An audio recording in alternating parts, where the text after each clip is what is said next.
One night, while Ajoke was sleeping, her mother woke her up in the middle of the night and asked about her lover. After so much pressure, Ajoke finally let out the truth. "I'm in love with a masquerade. I see him in my dreams." Shocked, her mother screamed out loud, "Eh? Ajoke, are you insane?" Once upon a time, in a small village where culture and traditions were held in high regard, there lived a beautiful young lady named Ajoke. She was the only child of her parents who loved and treasured her deeply. Being their sole offspring, Ajoke enjoyed all the care and support she needed. Born into an average family, Ajoke led a contented life, filled with love from her family. Her mother was a petty trader who sold fish in the local markets, while her father was a great hunter. Ajoke often accompanied her mother to the market to sell fish. She was hardworking, cheerful, and respectful, always wearing a bright smile that endeared her to the villagers. Many girls in the village wanted to be her friend. The little children admired her, and several men wished to make her their wife. Ajoke was reserved, welcoming, and loving. Every morning, Ajoke woke up early before sunrise to clean the house, do all the chores, make breakfast, and hurry to the market before her mother joined her. In the same market, there was Aki, a young and handsome man whose parents sold traditional clothes. Like Ajoke, Aki was hardworking and helped his parents in the market. He often woke up early and arrived at the market before his parents. Aki was always the first to arrive at the market, so he began to notice Ajoke's daily punctuality and admired her. Slowly, they became friends, since they were always the first to arrive at the market. After setting up their shops, Ajoke and Aki would chat before the other traders arrived. Over time, Aki developed feelings for her. They played together and became fond of each other. One morning at the market, Aki decided to confess his love. "Ajoke, I'm sure you know I love you, and I'm aware you love me too," said Aki. Ajoke smiled and replied, "What do you mean? I don't love you. Why would you conclude that so quickly? We are just friends, so don't mistake my friendship for love." Aki laughed heartily. "Come on, Ajoke. People know you love me too. You don't have to play hard to get." "I'm not playing hard to get. I don't love you. You're just my friend. If you want me to love you, you have to earn it." "Okay, I understand. I'll play along." From that day onward, Akin began showing more affection towards Ajoke. Daily, he would confess his love to her, giving her numerous reasons to love and accept him. Aki was very romantic and had a silver tongue. He was so skilled that any woman would melt at his special way of wooing. Ajoke was no different. Slowly, she began to fall in love with him. 6 months later, their friendship blossomed into love. They were inseparable, always seen together, sharing laughs, dreams, and hopes for the future. The villagers adored them, often speaking about how perfect they were for each other. They spent their evenings under a big tree at the edge of the village, talking about everything and planning their future together. One sunny afternoon, as they sat under their favorite tree, Akin held Ajoke's hand, looking into her eyes with a smile that melted her heart. "Ajoke," he said softly, "one day I will build us a house right here where we can see the sun rise every morning and the stars every night." Ajoke blushed, her heart swelling with love. "I believe you, Akin. Our love will build that house." Their love was like a fairy tale, so pure and genuine. They spent evenings walking by the stream, talking about their dreams. Ajoke loved how Akin listened to her, valuing her opinions and dreams as much as his own. They shared their favorite foods, laughed over silly jokes, and comforted each other during tough times. One day, while they were enjoying their usual moments under the tree, a royal procession passed by. The village princess, Princess Adebola, was on her way to the stream with her maids. As she walked by, she noticed Akin and Ajoke sitting together, their hands intertwined, their faces glowing with happiness. Princess felt a pang of attraction towards Akin. She was captivated by his handsome features and the gentleness in his eyes. From that moment, Princess couldn't stop thinking about Akin. She was used to getting what she wanted and decided she wanted Akin. She began to scheme ways to win him over, despite knowing he was in love with Ajoke. Meanwhile, Ajoke and Akin continued their blissful love story, unaware of the storm brewing. They spent their days dreaming of a future together, not knowing that their love would soon be tested. Princess Adebola was the epitome of grace and beauty. With her striking features and intelligent eyes, she was a vision to behold. Beyond her looks, she was known for her sharp mind and unwavering determination. Adebola was the kind of person who, once she set her mind to something, would stop at nothing to achieve it. She had a reputation for being dogged and relentless, qualities that had earned her respect and admiration in the village and beyond. That night, as she lay in her grand chamber, she couldn't sleep. Her thoughts were consumed by Akin, the humble yet handsome young man she had seen with Ajoke. There was something about him that captivated her, something that made her heart race. The more she thought about him, the more she wanted him for herself. She tossed and turned, unable to shake the image of Akin's kind eyes and gentle smile. The princess, used to getting whatever she desired, found herself growing increasingly restless. She decided then and there that she would make Akin hers, no matter what it took. The next morning, Princess Adebola devised a plan. She decided to frequent the stream, knowing it was a place where Akin and Ajoke often spent time together. She thought that if she could see him regularly, she could find a way to win his heart. The thought of being near Akin filled her with excitement and determination. The princess instructed her maids to prepare her for a visit to the stream. She wore her finest clothes, wanting to look her best for Akin. As she walked to the stream, her heart pounded with anticipation. She was determined to make him notice her, to make him see her as more than just a princess.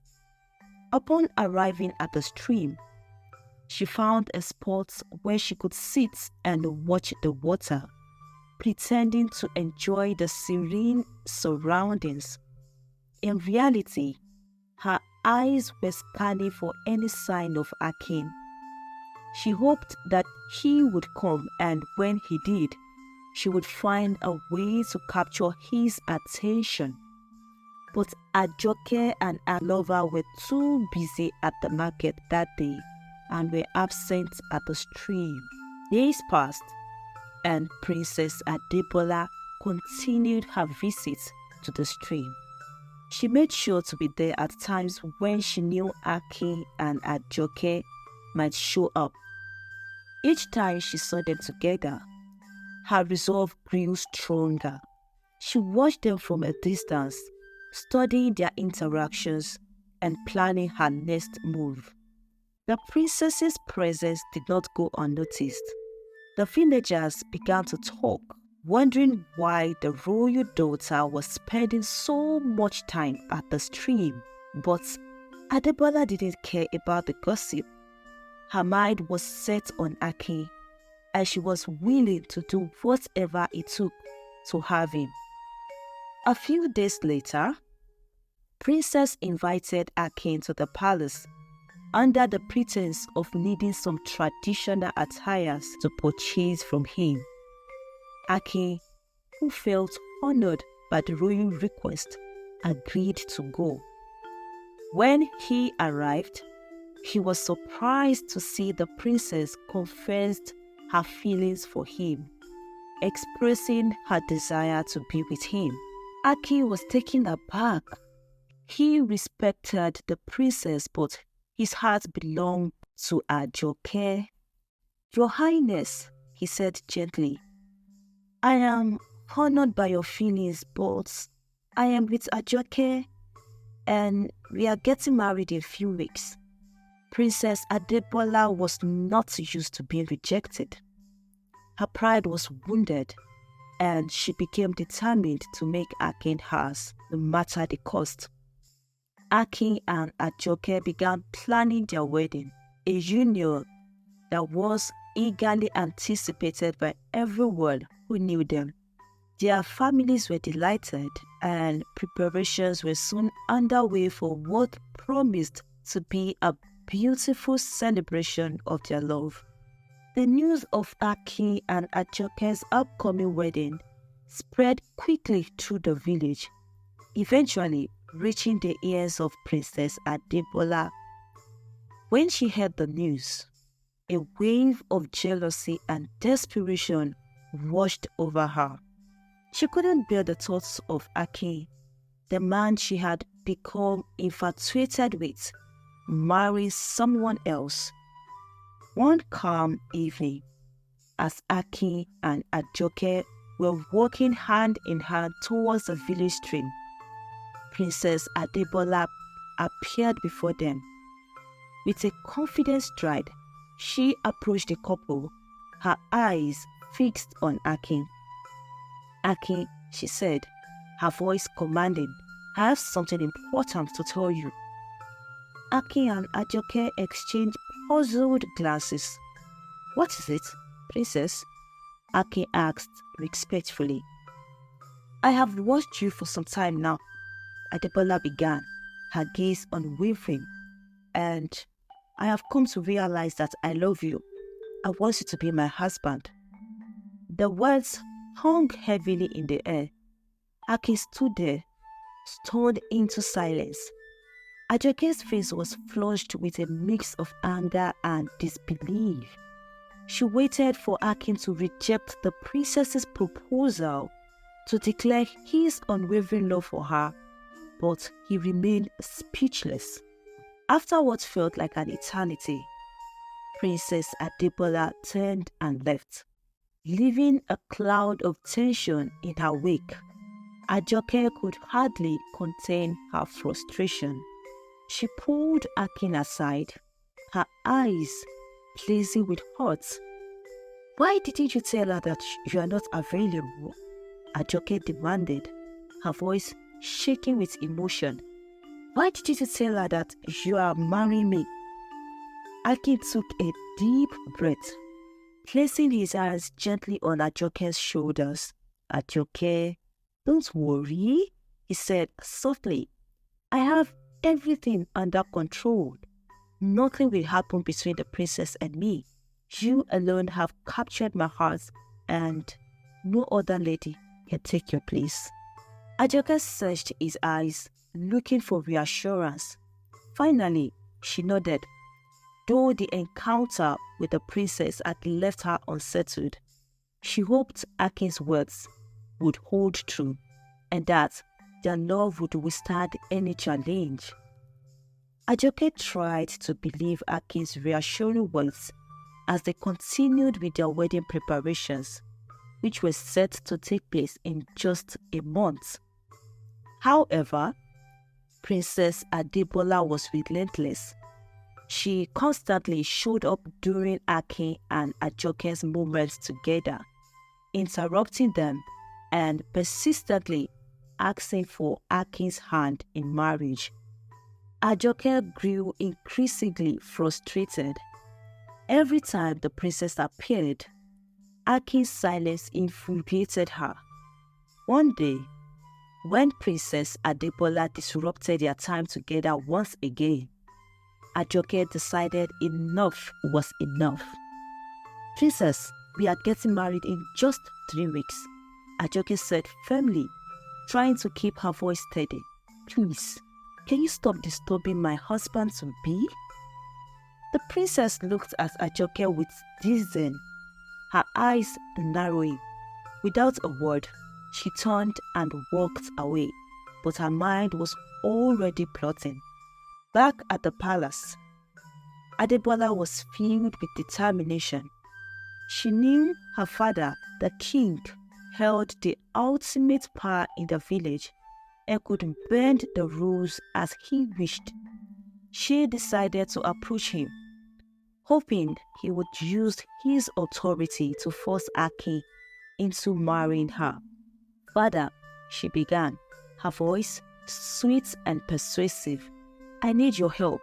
There is a man I love and I want him to be my husband. His name is Akin." The king listened patiently as she explained her desire. When she finished, he shook his head gently. "Adebola, my dear, I understand your feelings, but I cannot force someone to marry you against their will. Akin has chosen Ajoke, and their wedding is in a few weeks. We'll find someone else, someone who loves you for who you are." "But, father, I want Akin," she insisted, her voice rising. "He is the one I want, and I know you can make it happen." The king sighed deeply. "My daughter, love cannot be commanded. It must be given freely. I cannot and I will not use my power to disrupt their union. You must accept this." Princess Adebola left her father's presence, her heart filled with anger and frustration. She had never been denied anything before, and she couldn't imagine not getting her way now. Determined to have Akin at any cost, she began to hatch a plan of her own, willing to go to any length to make him hers. Princess Adebola returned to her room, a spark of hope igniting in her heart. She remembered that the village masquerade festival was coming up that weekend. She decided to stop bothering her father for now and waited patiently for the day. The village masquerade festival was renowned, drawing people from far and wide. One of the highlights was the dance competition among the maidens. The best dancer would receive a high prize, but if the best dancer was from the royalty, she wouldn't receive a prize. Instead, she would be given the opportunity to request anything she wanted, and it had to be granted. Finally, the day of the festival arrived. the village buzzed with excitement as people gathered to celebrate. The masquerades performed cultural dances, thrilling the attendees with their colorful displays and rhythmic moves. When it was time for the maidens to perform, the competition was fierce. Each dancer showcased her best moves, vying for the coveted title. As the performances progressed, it became clear that the competition was between two exceptional dancers, Ajoke and Princess Adebola. The judges found it difficult to choose the overall winner, as both dancers were equally talented. To break the tie, they decided to have a final dance-off. The drummers played with renewed vigor, and the singers' voices soared. Ajoke and Adebola danced with all their might, but even after several rounds, they were still neck and neck. Seeing no clear winner, the judges decided to ask a special question about the village. Whoever answered correctly would be declared the winner. The atmosphere grew tense as the question was posed. What is the name of the ancient tree that stands at the center of our village, and what is its significance? Ajoke and Adebola exchanged glances before stepping forward. Ajoke, who had grown up with her mother, telling her stories about the village, confidently answered, "The ancient tree is called Igioro. It is believed to be the tree of wisdom and blessings, planted by our ancestors to protect and guide the village." Princess Adebola, with equal confidence, added, "The tree is also known to be the source of unity among the villagers, as it has witnessed countless gatherings and celebrations, bringing our people together in times of joy and sorrow." The judges nodded, impressed by both answers. After a brief deliberation, they decided that since both answers were correct and equally profound, they would need to ask one more question. The final question posed to Ajoke and Princess Adebola was challenging. How did our village come into existence, and who was its founder? This question was known to be difficult, as there were many stories surrounding the village's origin. The villagers held their breaths, knowing that answering correctly would require deep knowledge of their history. Princess Adebola stepped forward confidently, recounting the tale with precision. Our village, Jigun, was founded by Oba Adefarati, a great warrior and wise leader who led our ancestors to this land. He established our village by the sacred river, ensuring that we would have a bountiful and protected home. The judges nodded in agreement. The crowd, divided between Team Ajoke and Team Princess, felt the tension rise. Team Ajoke's hopes sank as they realized the princess had answered correctly. Team Princess erupted in joy, celebrating their victory. Even the royal family shared in the excitement of Adebola's win. Princess Adebola was declared the winner, and as tradition demanded, the princess was now entitled to make her request. Stepping forward with a determined look, she declared, "I demand that Aki be made my husband." The entire village fell into a stunned silence. Murmurs spread like wildfire. Everyone knew about the deep love between Ajoke and Aki, and their wedding was only days away. The villagers whispered among themselves, expressing their shock and disbelief. "This is wickedness," one villager said. "A heart of selfishness," another murmured. "Even the king." Princess Adebola's father looked disappointed. He hadn't expected his daughter to make such a demand. However, the tradition was clear. Every request of the dance competition winner had to be fulfilled. The elders and the king, bound by tradition, had no choice but to agree. Thus, preparations began for the marriage between Akin and Princess Adebola. Ajoke was heartbroken. The pain she felt was not only because the princess had snatched her lover, but also because Akin, her trusted partner, did not fight for their love. Her heart ached as she watched the man she loved being taken away from her without a word of protest. Ajoke met with Akin after the princess made her request, her eyes filled with hope and desperation. She pleaded with him, "Akin, please, reject the princess and fight for our love. We've come so far together. Don't let her come between us." Akin's response shattered her. He looked at her with a mix of pity and detachment. "Ajoke, you need to understand. I'm a catch for any woman. I can't start fighting for you when the princess of the whole village has fought hard to marry me." His words stung more than any physical blow. It dawned on Ajoke why Akin never protested or said no whenever Princess Adebola interrupted their time together. The realization hit her hard. Akin had always been flattered by the princess's attention and had never intended to resist her advances. Ajoke's eyes welled up with tears as she whispered, "So, this is it? You're just going to abandon everything we've built together for her?" Akin remained silent, his expression indifferent. Ajoke's heart ached with betrayal and sorrow.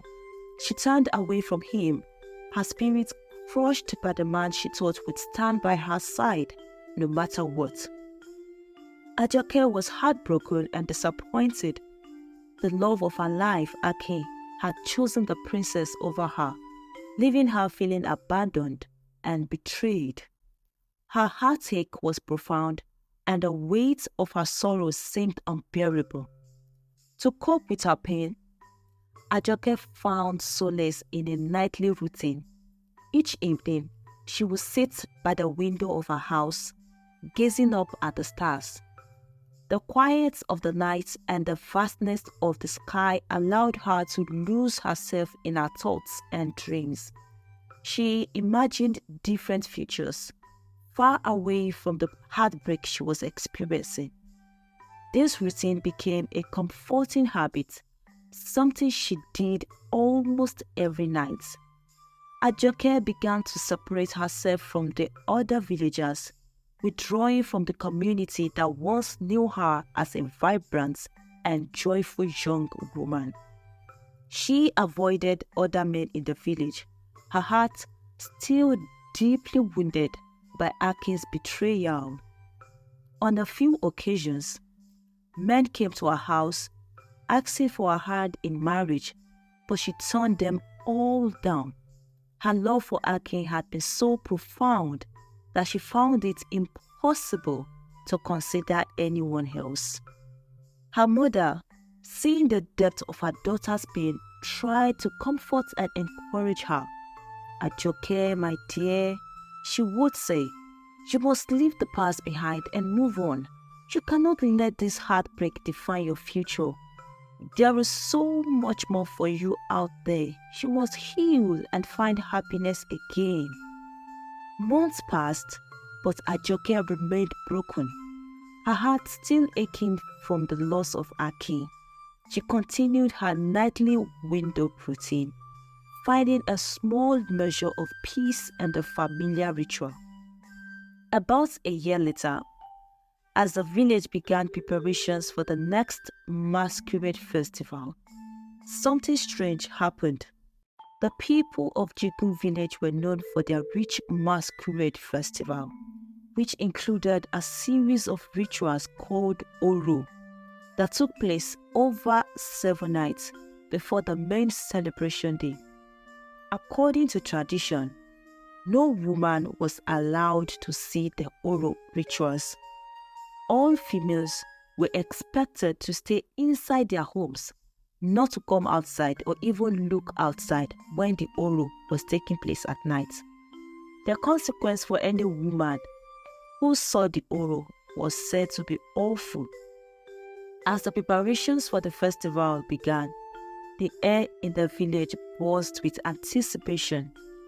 On the first day of the Oro, the town crier made a public announcement reminding villagers of the ritual rules, that no one should come outside. Everyone should stay in their houses to save their heads. Ajoke, with her usual healing routine, resumed her window vigil around 7 p.m. Staring at the stars. Deep in thought, she got caught up for hours while the men performing the rituals passed by. Fortunately for her, none of them saw her. Even though her eyes were wide open, her thoughts were far away. All she saw were stars and beautiful memories she clung to. For the first 3 days of the rituals, Ajoke observed her nightly routine but was never caught. However, something strange began to emerge. Ajoke started having strange nightmares. She began dreaming of having a romantic affair with a masquerade, more than she had ever experienced from the man she had dated. She found love and comfort in the arms of the masquerade. She gradually began longing for each night. She stopped waiting on stars and began longing for the dream of a masquerade. After the 7th day of rituals, the masquerade festival followed the next day. As everyone gathered at the village square celebrating, the air was filled with excitement as villagers cheered each masquerade dance presentation. Ajoke stood in the crowd, her gaze fixed on one of the masquerades. As she stared at him, she felt her romantic dream affairs manifesting in the physical. Her heart began longing for the masquerade. Ajoke was lost in thought, being romantically attracted and longing for the masquerade. After the festival, her dreams of the masquerade continued. Each night, she dreamt of the mysterious figure, feeling a deep connection and an inexplicable pull towards him. The dreams were clear and filled with an intense, almost tangible sense of love and belonging. Ajoke's nightly routine changed. Instead of finding solace in the stars, she found herself eagerly anticipating the moment she could be with the masquerade in her dreams. Her heart, once broken and desolate, now beat with a new kind of excitement and longing. She felt a strange comfort in the presence of the masquerade, something she had never experienced before. As the days passed, Ajoke's longing grew stronger. She began to wonder if her dreams held a deeper meaning. Was there a connection between her and the mysterious figure?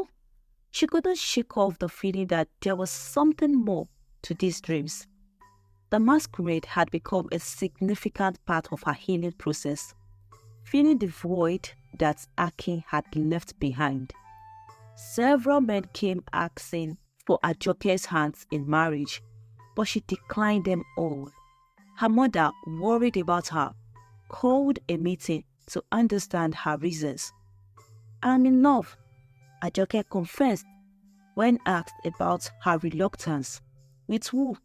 And why haven't you brought him home for a wedding?" her mother asked, perplexed. Ajoke was skeptical.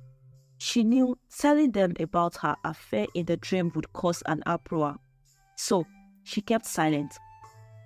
Her mother, however, didn't stop asking about her mysterious lover. Days and weeks went by, and Ajoke still didn't open up. Her mother's worry grew, and she decided to ask her more intimately. One night, while Ajoke was sleeping, her mother woke her up in the middle of the night and asked about her lover. After so much pressure, Ajoke finally let out the truth. "I'm in love with a masquerade. I see him in my dreams." Shocked, her mother screamed out loud, "Eh? Ajoke, are you insane?" Her mother's shock was palpable. She took Ajoke to several spiritualists for help, but none of the rituals worked. Ajoke continued having her masquerade dreams until another festival occurred the following year. This time, Ajoke attended the festival feeling happy. It was her first time expressing happiness since the last two festivals where her lover had been snatched by the princess. Even the villagers were surprised to see her happy again. Ajoke couldn't wait for the masquerade performances to start. She was eager to see them, and finally they began. Her gaze was fixed on them, but one particular masquerade caught her attention. It was like the exact one she always sees in her dreams. Ajoke could no longer wait. She walked to the stage during the masquerade performance and went to meet the one her heart loved and began dancing with him. The scene felt strange to the whole village. They had never seen any woman dance with a masquerade before. Ajoke and the masquerade displayed a love and affection that was undeniable. The masquerade himself fell in love with Ajoke during the dance. It was as if the masquerade knew her and her dreams. After their dance, he pronounced her as his wife. The villagers were shocked. They had never seen anything like it. The sight of Ajoke dancing with the masquerade and their mutual love was beyond anything they had ever witnessed. The atmosphere was filled with a mix of disbelief and amazement. Ajoke had found love in the most unexpected place, and the masquerade had chosen her. The villagers were stunned by what they witnessed. Ajoke dancing with the masquerade and being pronounced his wife became the talk of the village. Whispers and murmurs filled the air as people tried to make sense of the extraordinary event. Some were in disbelief, others in awe, but all were captivated by Ajoke's story. Ajoke got married to the masquerade and began living inside the bush with him. Her life took a turn that no one could have predicted. Their love life was unlike any other. They spent their days in harmony, exploring the beauty of the forest together. Ajoke would often gather fruits and herbs, while her husband, still adorned in his masquerade attire, protected her and guided her through the dense woods. Their nights were filled with stories and laughter, the sounds of the forest creating a serene backdrop for their love. In the mornings, they would wake up to the gentle sound of the forest. Ajoke would prepare simple but delicious meals using the fruits, herbs, and vegetables she gathered. Her masquerade husband would often surprise her with rare forest delicacies, adding a touch of excitement to their meals. They ate together, talking and laughing about the dreams they had the night before. During the day, they explored the forest hand in hand. He shared secrets of the forest with her, teaching her about the plants and animals and the ancient traditions of the masquerades. They discovered hidden streams, beautiful views, and ancient trees. Ajoke felt a sense of peace and freedom in the forest, away from the constraints and judgments of the village. They spent hours sharing stories and traditions, their love for each other growing with each passing day. In the evenings, they would sit by a small fire. The masquerade would tell Ajoke tales of the ancient spirits and the history of masquerades, while she shared stories of her childhood and dreams. They would often dance under the stars, their movements fluid and graceful. The masquerade was gentle and caring, always making sure Ajoke was comfortable and happy. Ajoke, in turn, brought warmth and humanity to their secluded life, teaching him about the joys of simple living and the power of human love. Their compassion for each other grew every day. They found joy in the little things like watching the sun rise together or listening to the songs of the birds. Despite the challenges of living away from the village, their bond only strengthened. The villagers continued to talk about Ajoke's story, some in admiration and others in confusion. But no matter what they said, Ajoke and her masquerade husband were happy. Their love was pure and true, and they created a life filled with mutual respect and deep affection. Despite the beauty of their life together, Ajoke's parents were deeply displeased with her marriage to the masquerade. They missed their daughter and were heartbroken by the unconventional nature of her new life. Desperate to bring her back, they visited several spiritualists, seeking help to recover Ajoke from the grip of what they saw as an unnatural marriage.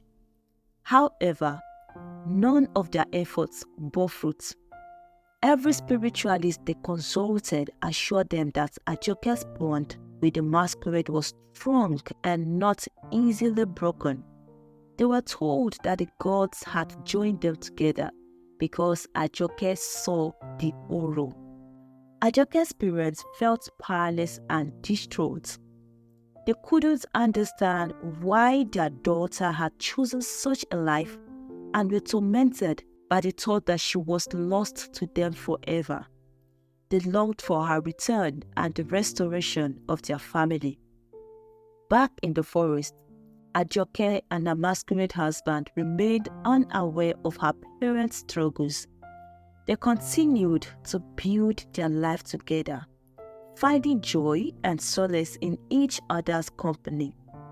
Their love was a sanctuary, shielding them from the worries and disapproval of the outside world. Though their marriage was unconventional, it was filled with genuine affection and a deep sense of belonging, proving that true love knows no boundaries. Akin's marriage to Princess Adebola was far from the dream he had imagined.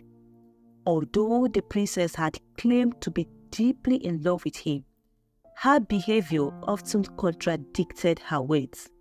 She was bossy, authoritative, and showed little respect to Akin, making his life in the palace increasingly difficult. One evening, as they sat down for dinner, Akin gently suggested that they might spend some time together outside the palace, perhaps visiting some of the places in the village that held special memories for him.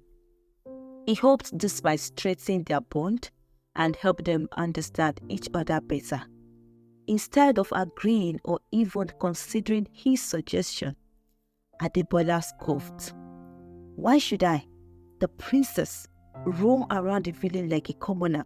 she snapped. "You forget your place, Akin. I married you into this palace, not the other way round. You should be grateful." Akin felt a pang of humiliation but swallowed his pride.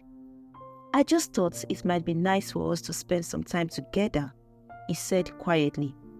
The princess rolled her eyes. If I wanted to do that, I would have said so. I have more important things to worry about. This scenario was not uncommon. Adebola often reminded Akin of his lower status, especially during disagreements. Whenever they argued, she would assert her authority by pointing out that she was the one who had chosen him, not the other way around. You are here because I wanted you here, she would say, a tone dripping with disdain. Don't forget that, Aki. You are bound by law and tradition to stay with me. Aki felt increasingly trapped. In their culture, the man was supposed to be the head of the household, deserving respect and authority. Yet, in the palace, he felt emasculated and powerless. The weight of tradition and his status as the princess's husband left him with little room to assert himself.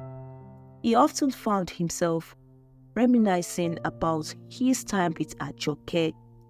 Her gentle nature and the respect they had shared stood in stark contrast to his current life. Akin sometimes wished he had never met Princess Adebola. Despite the wealth and status that came with his marriage, he found little happiness in the palace. The princess's constant need to assert her dominance wore him down.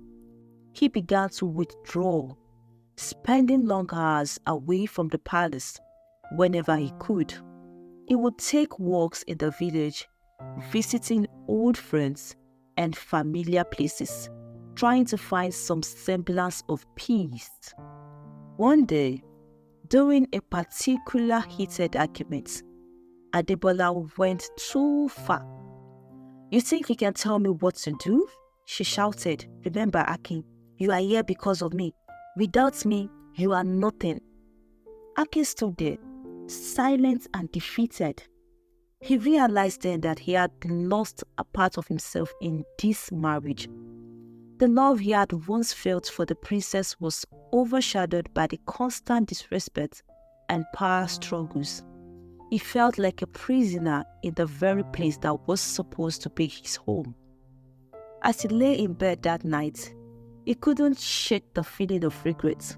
He wished he had fought harder for Ajoke, the one who had truly loved him and respected him. Now, he was stuck in a marriage that brought him little joy, coping with a princess who saw him as nothing more than a trophy. The love and respect he had shared with Ajoke seemed like a distant dream. He longed for the days when they would sit under the tree, talking about their future and planning their lives together. With Ajoke, he had felt valued and understood, something he desperately missed in his current life.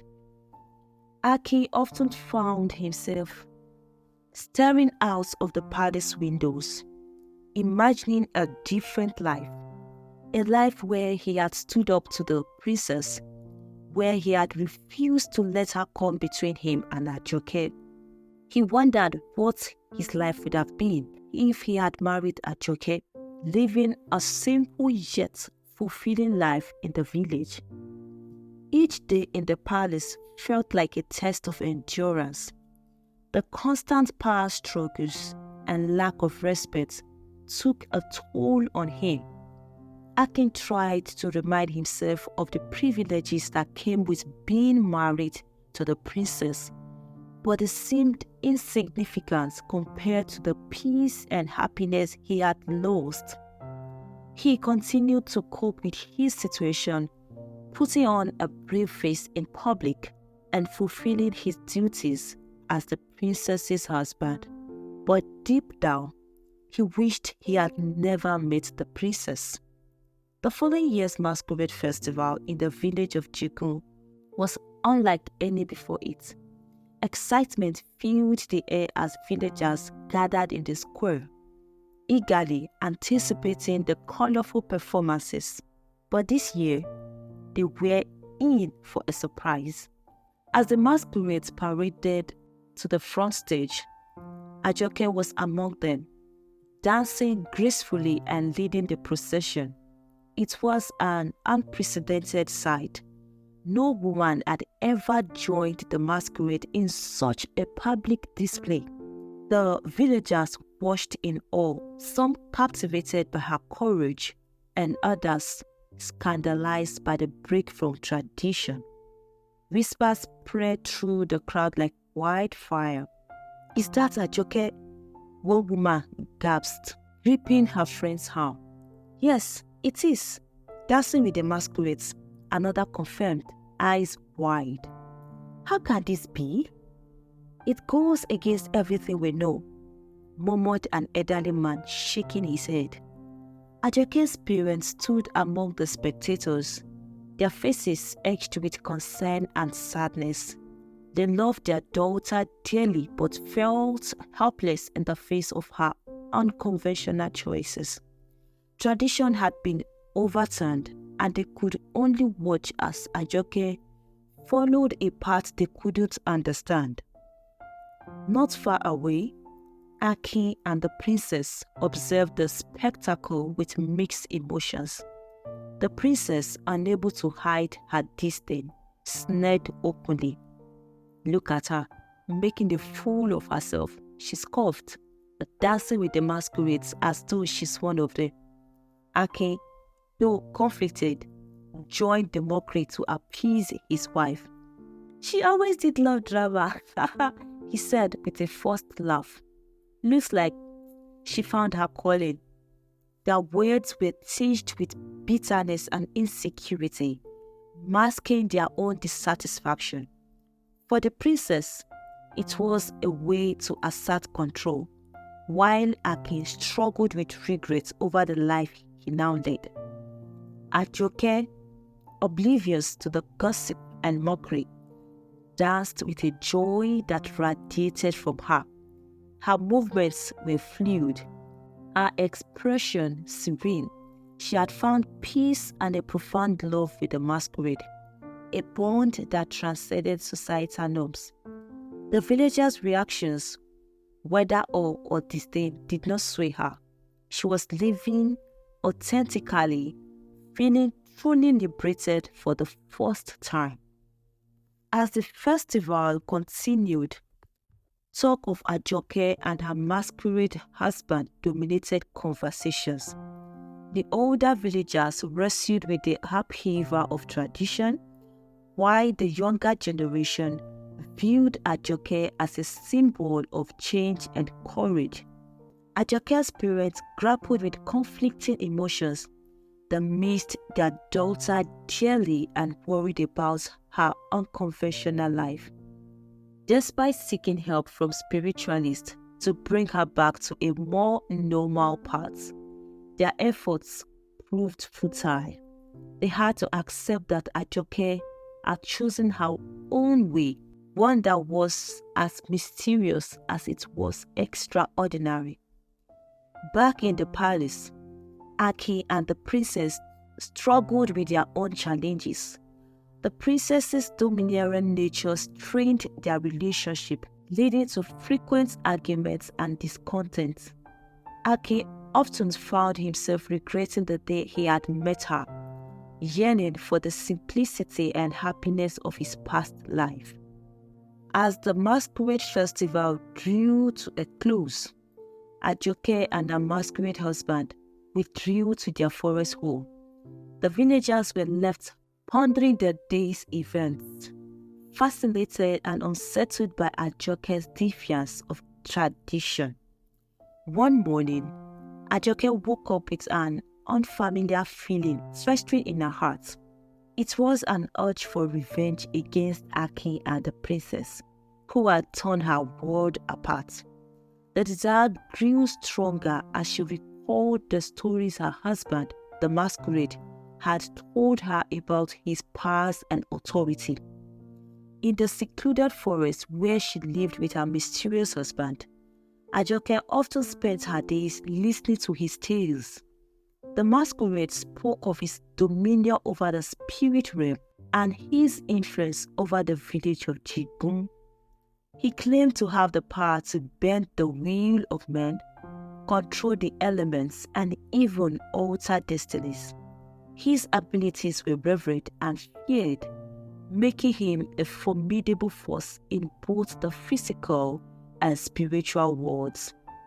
Ajoke remembered one particular evening when the masquerader told her, "I can make kings kneel and warriors weep. No mortal can defy my will without facing dire consequences." His words echoed in her mind, sparkling a dark plan. Consumed by thoughts of retribution, Ajoke began to plot her revenge. She imagined the satisfaction of seeing Akin and the princess suffer for the pain they had caused her. The love she once felt for Akin was now tainted with a thirst for vengeance. One night, as they sat by the fire, Ajoke turned to her husband with a determined look. "My love, I need your help," she said, her voice steady. The masquerade looked at her with curiosity. "What troubles you, Ajoke?" She took a deep breath, gathering her resolve. "Aki and the princess have wronged me. They took everything from me and I cannot find peace until they pay for what they did." The masquerade's eyes glinted with an otherworldly light. "And what do you wish me to do?" Ajoke hesitated for a moment, then spoke with conviction. "Use your powers to bring them to their knees. Make them suffer as I have suffered. Show them the might of your authority." The masquerade regarded her thoughtfully. "Revenge is a powerful desire, but it can consume your soul. Are you certain this is what you want?" "Yes," Ajoke replied without a trace of doubt. "They must not pay the cost." The masquerade nodded slowly. "Very well, I will aid you, but remember, once we embark on this path, there is no turning back." Ajoke nodded, her heart pounding with a mix of fear and anticipation. Together, they began to devise a plan. The masquerade would use his influence to manipulate events in the palace, ensuring that Akin and the princess would face the consequences of their actions. Days turned into weeks as they prepared for the culmination of their plots. The masquerade's power would be channeled to create a series of misfortunes for Akin and the princess, each more devastating than the last. Ajoke watched with a growing sense of satisfaction as their lives began to unravel. First, the princess fell ill with a mysterious ailment that no healer could cure. The princess's illness began subtly, with mild headaches and fatigue that soon escalated into excruciating pain and debilitating weakness. Despite the best efforts of the palace healers, her condition worsened with each passing day.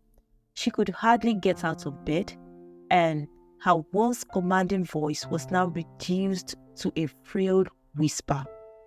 The palace, once a place of power and grandeur, was plunged into chaos. Servants whispered in hushed tones about the princess's mysterious ailments, and the king and queen were constantly on edge, desperate for a cure. Akin, who had been living a life of relative ease within the palace walls, found himself increasingly trapped by the oppressive atmosphere. While the princess suffered physically, Akin was tormented mentally. The masquerade's curse didn't spare him. It manifested in night terrors and an overwhelming sense of dread. He felt suffocated as if a dark cloud hovered over him, draining his spirit. The love he once held for the princess had long evaporated, replaced by resentment and regret. Aki was tortured every night that he would display several episodes of his madness at midnight when people were asleep. Sometimes he would walk around the village, displaying madness and return very early before the wake of others. The princess also became like a rotten vegetable that smelled so awful, polluting the whole air. The turmoil in the palace quickly became the talk of the village. Villagers gathered in small groups, sharing stories of the princess's suffering and speculating about the cause. Some believed it was divine retribution for her selfish actions, while others thought it might be a powerful cause. The king's repeated calls to local healers and spiritualists yielded no results, further fueling the villagers' gossip. Months passed and the situation only grew more serious. The princess's pain was unrelenting and Akin's mental state deteriorated. He often found himself wandering the palace grounds aimlessly, consumed by a sense of impending doom. The once strong and proud royal family was now a shadow of its former self, their plight evident to all. But as the months passed, a nagging doubt began to creep into Ajoke's mind. Was this truly the path she wanted to take? The satisfaction of seeing her enemies suffer was fleeting, and it did little to heal the deep wounds in her heart. One evening, as she sat by the fire with the masquerade, she confided in him. I thought revenge would bring me peace, but I still feel empty inside. The masquerade looks at her with understanding. Revenge is a double-edged sword. My love, it can provide temporary solace, but it cannot mend a broken heart. Ajoke realized that her quest for vengeance had not brought her the closure she sought. Instead, it had only deepened her sorrow. She looked at her husband, the one being who had stood by her through it all, and understood that love and forgiveness were the true paths to healing. She began to think of letting go of her need for revenge and focus on rebuilding her life with the masquerade. Together, they will find a way to move forward, leaving behind the shadows of the past. But again, she felt to hold on a little. Desperate for a solution, the king sent for a renowned spiritualist from a distant village. When the spiritualist arrived, he immediately sensed the dark energy enveloping the palace. He performed elaborate rituals and meditated deeply, seeking the source of the affliction. After several days, he emerged with a grim revelation. This illness is not natural, the spiritualist declared to the king and queen. It is the result of a powerful curse cast by the masquerade and the scorned maiden, Ajoke. Their combined resentment and pain have manifested in this suffering. The king was deeply troubled by this news. He had always warned his daughter against forcing her king into marriage, fearing the consequences of such actions. Now, his worst fears had come to pass. The spiritualist continued. To lift this curse, you must seek out the masquerade and Ajoke, he said. You must plead for their forgiveness. Only their mercy can end this affliction. The king, queen, and Aki prepared for the journey, their hearts heavy with worry and regret. They knew their plea for forgiveness had to be sincere and heartfelt. The villagers, hearing of royal family's plight, watched with a mix of pity and curiosity as they set out to find Ajoke and the masquerade. When they reached the secluded home of the masquerade and Ajoke, the king spoke first. "We come seeking forgiveness," he said, his voice filled with genuine remorse. "My daughter's actions were driven by selfishness and pride. We beg for your mercy to lift this curse. Ajoke saw their desperation, mirroring the pain she had felt when her love was taken from her. The masquerade, standing beside her, remained silent, waiting for her decision. Ajoke took a deep breath, her heart softening as she saw the sincerity in the king's eyes. She turned to the masquerade. My love, it is time to end this. Let us show them the mercy we were denied. The masquerade nodded, his presence exuding a sense of calm.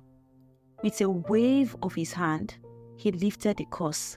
The princess's health began to improve almost immediately, and Aki felt a weight lifted from his shoulders. The royal family expressed their deep gratitude, vowing to never forget the lesson they had learned.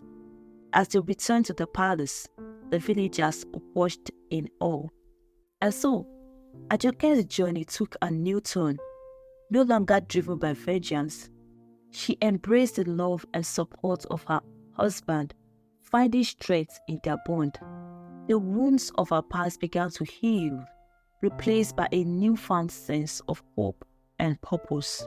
In the end, it was not revenge that brought her peace, but the realization that love and forgiveness could light the way to a brighter future.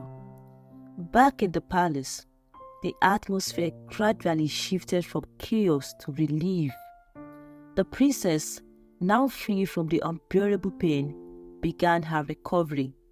The king and queen, deeply humbled by their experience, made efforts to foster a more compassionate and just environment within the palace. Aki, who had endured months of mental torment, started to rebuild his life. Though the relationship with the princess remained strained due to her previous authoritarian behavior, they both committed to working on their marriage. The princess, having learned the hard way, began to show more respect towards Aki. It was a slow process, but progress was made as they sought counseling and support from elders who helped guide them. Ajoke's life with the masquerade in the secluded parts of the forest was a mix of surreal and profound experiences. The love they shared was unique, transcending the ordinary bounds of human relationships. They engaged in daily activities that harmonized their lives with nature and the spirit world. Ajoke's story became a powerful tale of love, loss, and forgiveness. She became a symbol of resilience and the transformative power of forgiveness. Her life with the masquerade, though unconventional, was respected by those who understood the deeper meanings behind her choices. If you enjoyed this video, please like it, drop a comment, share with your friends and families, and subscribe for more interesting stories than these. Thank you for watching. Bye.